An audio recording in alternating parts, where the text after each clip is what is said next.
Hi, it's Reverend John. And our thought for today, I release the habit of digging in my heels. Well, let's take a nice deep breath on this one. When was the last time you dug in your heels? When was the last time you felt like you had to be right and you were going to win the battle? There's a term in spiritual circles, religious circles, called righteousness. You may have heard of it. But and in the modern day, it has a very different connotation than it did if you look at it metaphysically, or if you're interpreting the Bible metaphysically. The word righteousness simply means right thinking, or being in alignment with Spirit. That's it. Having your thoughts be in alignment with Spirit.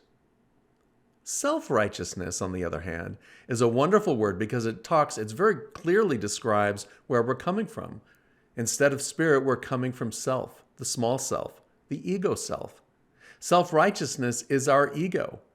And when we start to dig in with our heels, you know that ego is involved because we start to get defensive, right? We get down into our bunkers. We start planning our attack.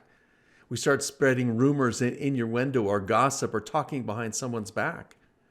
We start having stories of battles that we're going to have with people. You know that you're being self-righteous when you're coming from that state of fight, of battle, instead of coming from a space of harmony, simply a place of spirit.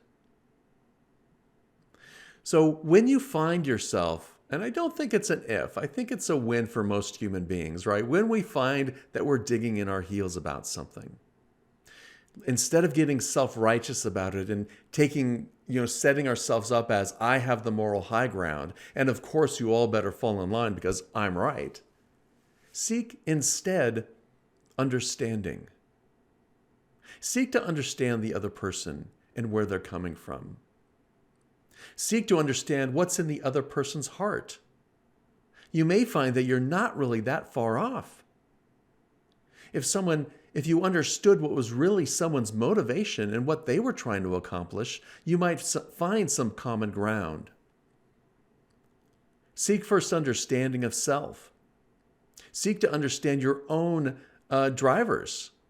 What's behind your self-righteousness? What's behind your digging in and becoming defensive? Oftentimes, there's some wound back there, right? A wound that we need to be heard. But be heard at the expense of what? At the expense of others? At the expense of our own well-being? At the expense of our own sense of suffering? Instead of trying to have that little self be heard, go back to understanding where your heart is and what you want to create in the world and where you're coming from. And when you align yourself again with Spirit, with that righteousness, with that right thinking, simply being aligned with Spirit, then you have the ability to change and shift the conversation, to shift it in a more productive, in a more harmonious fashion, to find common ground and to find a way through the turmoil rather than creating the turmoil yourself. This has been inspired by the 32nd Psalm, verse 9. Don't be like a horse or a mule without understanding. So today, remember this thought. I release the habit of digging in my heels. Love and blessings, and have a wonderful day.